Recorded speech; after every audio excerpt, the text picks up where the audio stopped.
Hello everyone and welcome back to the third and final part of the 2021 book list that I've been doing recently.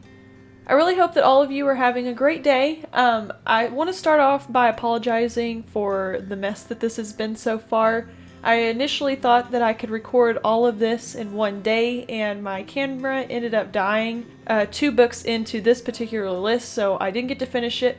So the first 2 books will be in the same style as the last 2 videos, and then the rest of it will be this mess. First, we have House on the Cerulean Sea by T.J. Klune. This follows Linus in his very, very mundane life. He has a very demanding job, and it is relentless. His bosses are very demanding and angry, and all he can dream of is taking a vacation by the sea. When an offer to travel out and check on a isolated orphanage, he at first hesitates about taking this because he doesn't really want to leave his home and the comforts of his routine, but when he does accept it, he has no idea how much his life is about to change. This felt like reading a very lighthearted version of the X-Men, except for the children and people in this are not mutated humans, they are just otherworldly creatures in themselves. Watching Linus go from being very staunch and set in his ways about his old life, and then slowly opening up to the possibilities of a new and better one was just so heartwarming. There is a little bit of conflict in this book, but for the most part, it is all just light, happy feelings. You could honestly just grab a blanket, curl up, and expect to have no problems happening in the world at all. I mean, there are a few, but they are not so severe to the point that you are just stressed out for these people. I loved learning about each of the children, their abilities, the way that they see the world, and their caretakers of the orphanages as well. I mean, there's even a fae living in the woods. Next up is probably one of my top favorite books of the year, and that is Horns by Joe Hill. A year after the tragic murder of his high school sweetheart, Iggy wakes up in the morning with a horrible, horrible headache and comes to find out that he has horns growing from his head. Even though he knows that the entire town believes that he is the killer, Iggy sets out to find out who the true killer is and has to navigate the world with this newfound power that he has. Oh my god, this was such a heartbreaking story, but oh man, was it wonderful. I really did not know that this was Stephen King's son until a few months after reading Horns. Horns is a very tragic love story without the romance. There is no romance in this whatsoever. It is all very sad and very depressing. Those that Iggy should be able to trust come to him and tell him their true feelings about him, and 100% of the time they are not good, and others come to him asking permission to do very, very horrible things, and that is just a part of his newfound form with these horns. So many crazy things happen in this story that it's hard to wrap your head around it, but Hill does a very incredible job of keeping you pulled in and everything clear and just setting things up in a way that you don't see them coming, and it's just one thing after another. You're like, whoa, what the heck's going on? Like, can it get any crazier? And absolutely it does. I cared very much for Iggy and his plight and figuring out exactly what happened to Marin and who caused this to happen. You can feel every single emotion that he is feeling throughout this nightmare, and trying to put yourself in his place and thinking about what you would do in this type of situation is really overwhelming. I had already seen this movie with Daniel Radcliffe years ago when I think it might have come out around the time that I watched it. I can't remember, it was on Netflix. So I wasn't really surprised to find out who the real killer was, but the way that Hill lays this out was still fresh to me. It kept me sucked into the story even though I kind of knew the basics of what was going to happen. But in my opinion, I'm really starting to think that Hill knows how to tell a better story than his pops does. Next up, we have The Fresco by Sheri S. Tepper. To be completely honest, I was in the recycled bookstore last year, I think maybe in February, towards the middle of the year at some point, and I came across The Visitor, which is another book by Miss Tepper. I was really interested in that one, but from what I looked up, it's said to be better to start with this one, so I picked it up, and I am so happy that I did. The only way Benita can get away from her abusive husband is by spending time in the woods hunting for mushrooms to cook with. While out on a recent hunting trip, she is approached by 2 extraterrestrials that give her this strange cube and instructions to take it to the nearest person with authority. From here, her life is completely changed as the world is fitted to fit ultimate friendliness, which is the only way that it could be accepted into the Galactic Confederation and gain immunity from other predators that are out in space. I know that introduction to this book is not in any way helpful as to knowing what happens in this story, but there's really a lot to it without being over jumbled and confusing about what's going on. This was a very pleasant and low stress read. So much happens in it, but really there's no need for combat. There are a few scenes of like fighting and arguing, but for the most part, everything in this story is handled very diplomatically, and I was kind of surprised by that. So the specific purpose of these 2 extraterrestrials coming down is to not only fit the world for ultimate friendliness, but to make it a more peaceful place to live. And they go about this by doing so many crazy things, like they start an ugliness plague. There's a city that is completely taken off the planet and put into a safe dimension until everyone can get along. I was very surprised at how many different types of species and aliens were in this book. Most of the time you're dealing with only one. I don't really actually read a whole lot of books about aliens and stuff like that. This book is pretty slow. Everything builds up to a specific thing and then it kind of peters out. It's not super exciting. There's not really any combat or tension between people.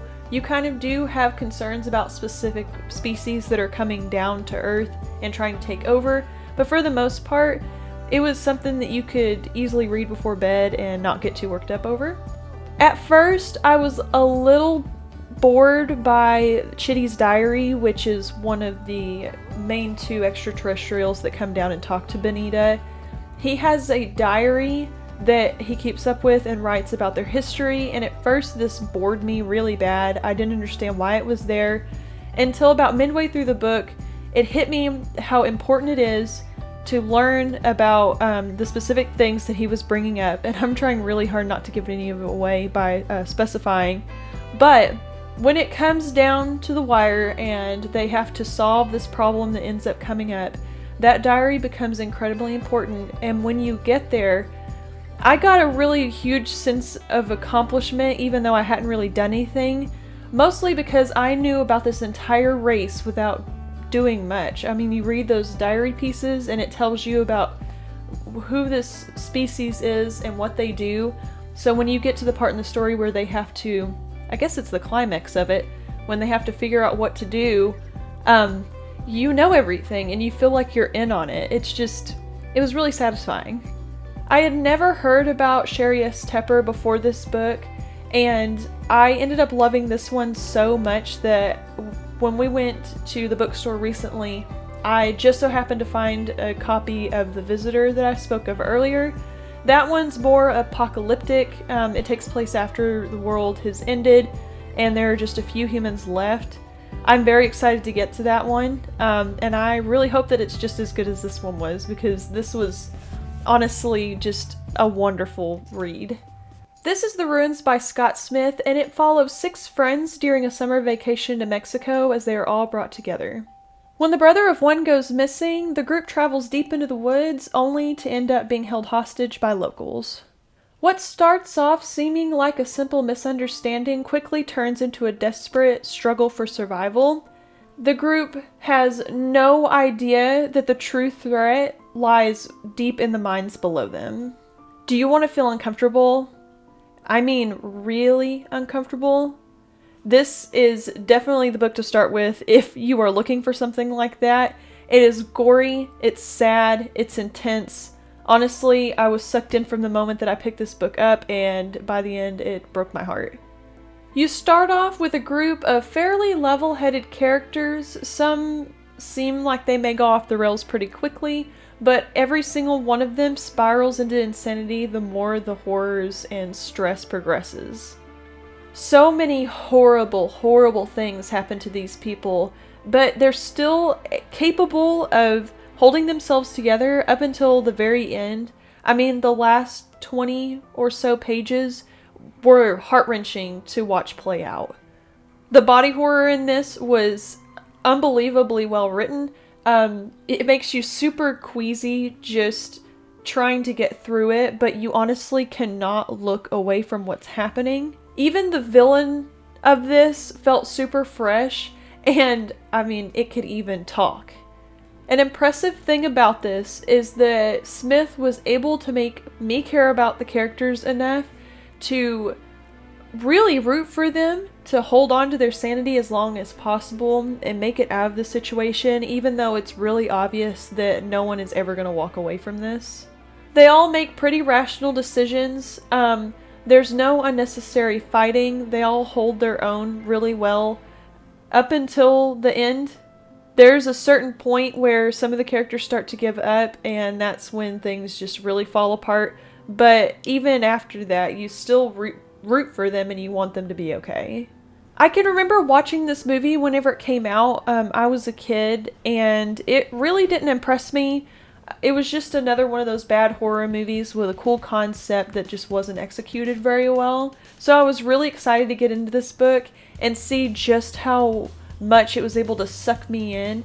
And I think that this is something that's going to stick with me a long time. I usually don't end up reeling from books after I finish them. I can pick up another book and move on to the next story. This one, it took me about a day or two to be able to pick up another book. That's a really good feeling when you have a story that's that good and can make you care enough to want it to keep going, even though you know it can't. The Girl with the Dragon Tattoo by Stieg Larsson. After a scathing court battle, disgraced journalist Mikkel Blomkvist is hired on to solve the 40-year-old mystery of the disappearance of Harriet Wenger. He is soon joined by hacker and abused ward Lisbeth Salander, who helps him crack the case, something no one thought was possible. This is one of very few books that I can honestly say the movie did a lot of justice for. I haven't seen the original one, but the one starring Rooney Mara was very powerful. I do think that the book is a lot more moving. Every part of the book, not necessarily every chapter, but every section, starts with a statistic on domestic violence against women in Sweden. So right off the bat, we already know that our main theme is going to be based around that. And throughout this story, not only does Salander come across these problems, but those that her and Blomkvist come across as well. This is an incredibly slow burn book. You start off learning all about the business world and everything that's going on with Blomkvist as he's in court. And then you slowly learn about Salander and what she's doing in her life and what she does as a hacker. Then the two come together to solve this mystery, and even though it continues being a pretty slow story, everything that happens in it is just so important, and I was engaged the entire story. I have to say my favorite character is Salander.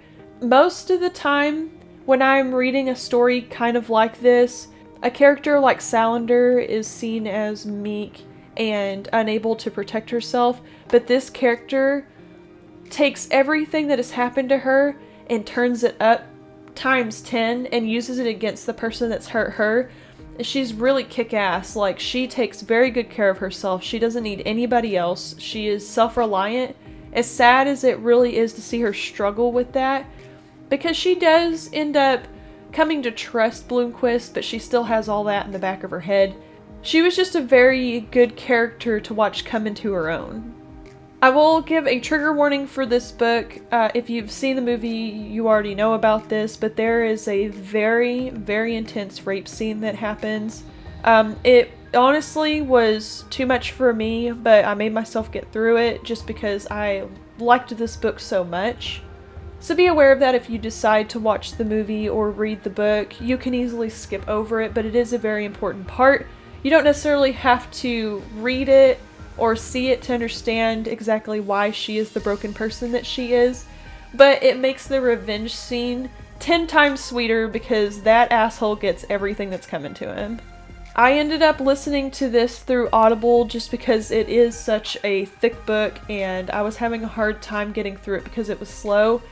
And on my way home one day, the revenge scene came up and I just spent the entire car ride just like screaming because of how empowering it was to watch someone who's been hurt as much as Salander has been take the situation and turn it on its head and make it work for her benefit. As I said before, her growth around Bloomquist was wonderful. They make a great team together. There was a lot of tension in this story, a lot of mystery. I personally couldn't figure out who the perpetrator was, and it seems like that's getting hard to find is books where it's not super predictable on what's going to happen. It all ends up wrapped up really nicely. I think that this is a great book that everybody should experience. I know it's not down everybody's alley, but if you have the chance and you are interested, I really think that you should give this book a try. This next book is Jurassic Park by Michael Crichton. Everyone knows this timeless story. A rich scientist creates a huge dinosaur park, invites scientists in to bask in his glory, and everyone gets eaten. I know what you're saying, but Taylor, do you know how many times I've seen this movie? Well, don't fear, my friends. I am here to tell you that the book is so much different than the movie, it is incredible. In this, the way that Crichton writes is very scientific. Of course, the whole book isn't that way, but when he's giving you the details of this park and the animals that are in it, he sounds like he knows what he's talking about for the most part, and that was really nice. It kind of reminded me of listening to Annihilation by Jeff Vandermeer, because they kind of go hand in hand with the more factual, like, this is what it would have been like had they made one. I will give a light spoiler. This is not something that's going to ruin the book, but some of our beloved characters from the movies don't make it out of the park in the book. I was very surprised by that, and it honestly kept me on my toes, not knowing who was actually going to make it out. And just some of the details that were different compared to the movie really made the book a lot better, in my opinion. Hammond, the owner of the park, turns out to be this greedy old man who says he cares about his grandkids, but as soon as things go sour, he has no regard for them whatsoever. He seems more annoyed that they ended up being there than anything else, which I get it. Having kids in a dinosaur park would be kind of stressful, but you would think with him being his grandkids, he would be a lot nicer, and I think that's why they changed it in the film. Malcolm in the book was far more tolerable to me. I love Jeff Goldblum, don't get me wrong, but the Malcolm in the movie was super obnoxious, and this one's just very laid back, gives you the facts, and he doesn't get way too excited about anything. I really loved Ellie and Grant's characters in this book, specifically because from the beginning, when Hammond invites them out to the park, they get there, and they just start asking him questions about the safety of the park, if anything had ever gone wrong. They're constantly questioning him, pointing out things that they think may be a problem, and he gets so mad at them for like trying to make sure they're going to be safe. He thinks that he has it all in place and everything's going to go smoothly, and obviously he doesn't. I kept this one brief because I would really like to compare the movie and the book in another video, but if you have not experienced this book, even if you've watched the movie a billion times, I really think that you ought to give this a shot because it's just really interesting to experience. This is Jam by Yahtzee Croshaw. It involves secretive soldiers, teens in trash bags, savage business people, annoying neighbors, and vast amounts of jams that will devour you whole. What more could you ask for from an apocalypse story? I really loved this book. I picked it up solely because of the cover, as I usually do, even though we're not supposed to judge books by their covers. It begins with three roommates realizing their predicament. One of them rushes headlong into danger, and it doesn't end well for him, and they gather up the people in their building and set off to find some sort of rescue or safety, anything that can get them out of danger of being eaten by the man eating jam. The main characters of this were really quirky. They all have their own individual things that they're doing. They are constantly arguing with each other without it being super annoying. And they make relatively good decisions considering that they are fresh at the end of the world, or so they think it's the end of the world.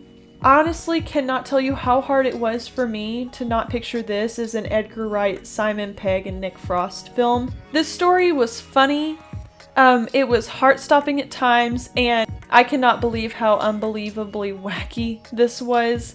Croshaw did a terrific job writing this story. I don't know what else to say on it other than that. I've made a video, so if you want deeper thoughts, go check that out. But this would definitely have to be at the top of the top lists for this year. The Only Good Indians by Stephen Graham Jones. 10 years after an event that no one has spoken of since, 4 friends find themselves in a desperate fight to save their lives. The thing haunting them? An entity that appears to be half elk, half female human. I rarely read folklore stories like this, so I was very surprised at how quickly this pulled me over to the other side. Graham took a piece of cultural lore and flipped it on its head, and I hardly had time to breathe before the next segment started and something crazier happened than before. Characters you believe will make it out end up not, and that really got me because you end up rooting for somebody who doesn't make it out and you're just like, oh my god, what's going on? The final confrontation was absolutely petrifying. The last person standing ends up in this really long chase, and in the end they learn that compassion can heal even the deepest of wounds. I appreciated that this story takes a look at what grief, greed, and vengeance can do to your life if you allow it to take control of you. At first I didn't really believe that the events leading up to all this warranted the deaths that came with it, but as the story unfolds and you learn more about exactly what happened and why it's happening, it hits you in a different way. I feel like this deserves a second read through now that I know exactly what happened and I can see a little bit more in the story. It's not really that deep, but it's really kind of powerful in the way that it comes about. This book has a lot of mixed feelings about it. I don't want to give too much of it away. I've already talked about this before. If you can find this and pick it up and you enjoy stories about lore and things like that, I think you would definitely enjoy it. Bird Box by Josh Malerman. Before you think of the movie and gag, please hear me out on this. This book still follows Mallory after the world has pretty much come to an end. There are entities that have taken over, and anyone who's still surviving can't go outside unless they have something covering their eyes. It's never exactly clarified what is after them, and you don't ever get a description of these things, but it was enough to give the story a very intense feeling. The story switches between 2 timelines, one where Mallory is pregnant and trying to navigate this new world, and the second is after she has had this child and she takes both of her kids and tries to find a new place to live that's safer than where she's currently at. Yes, the movie sucked. I watched it. If it weren't for me reading this book, I probably wouldn't remember a damn thing from it because it just was not memorable. I chalk it up mostly to poor writing. I am perplexed at why they didn't follow the book like they should have. There are some things that needed to be changed about it, but they completely deviate from what the story was going for, and it turned out to be a huge mess. In this book, I was legitimately terrified for Mallory and the group of people that she moves in with. There's a lot of conflict that doesn't necessarily happen between the housemates until later in the book, and it's really only one person that causes the problems. Well, I guess 2 of them. But for the most part, these people get along really well. They're just trying to survive with each other and figure out what the heck they're going to do once Mallory has her baby. And I just enjoyed getting to know those characters and see how they each reacted to the situations that were presented to them. Without giving too much away, because it is such a wonderful part of the story, but it's something that needs to be talked about, and that is the birth scene that happens in both the movie and the book. To be honest with you, when I saw the birth scene in the film, I laughed so hard. It feels very comical.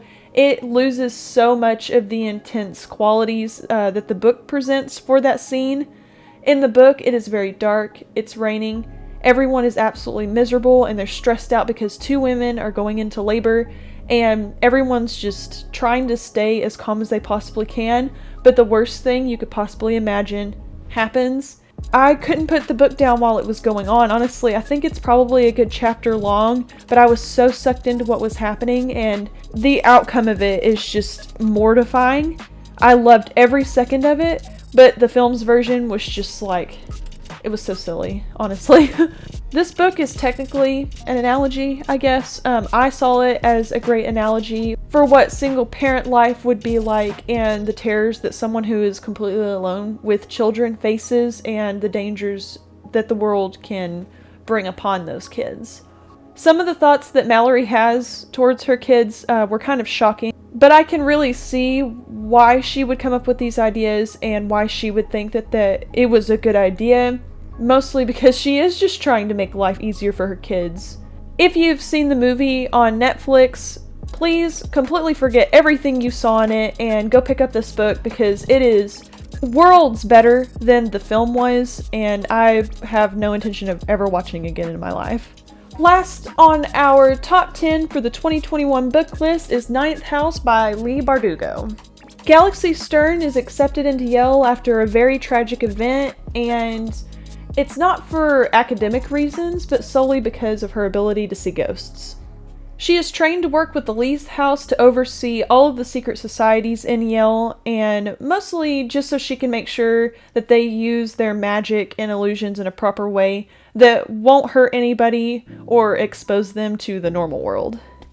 This was my first run-in with Bardugo. I know she writes the Shadow and Bone series. There's several other ones that I have not actually gotten around to. I have Shadow and Bone here at my house to read, but I just haven't got around to it yet.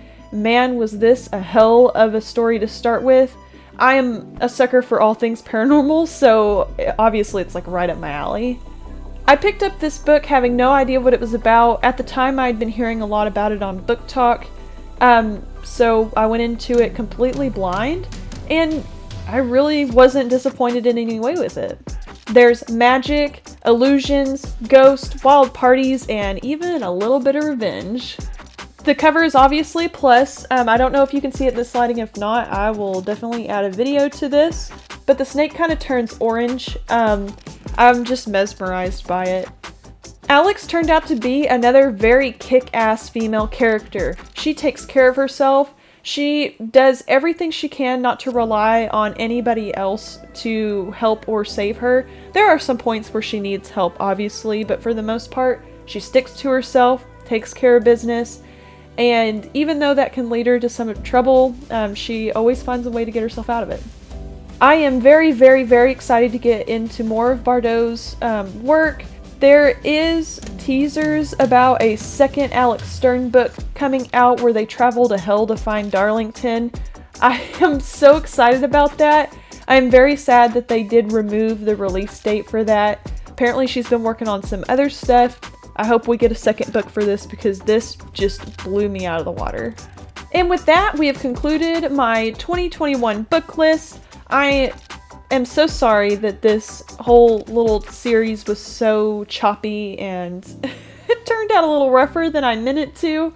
This year, for my goal, I hope to get more than 80 books and outdo myself. And even if I can't reach that goal, it's okay. I just know that my inner child, like the middle schooler who used to compete with everybody else during AR points, would be very proud of me now. With all that said, I really hope you enjoyed this video. I also hope that you have maybe found a book that inspires you to read more this year or interests you enough to pick it up. If you have read any of these books, please let me know your thoughts in the comments. I'm very, very interested to know what other people thought about them. And also, if you had a favorite book from this year, tell me that as well because I'm always looking for new recommendations. Anyway, I hope you are having a great day, an even better start to the new year, and as always, happy reading.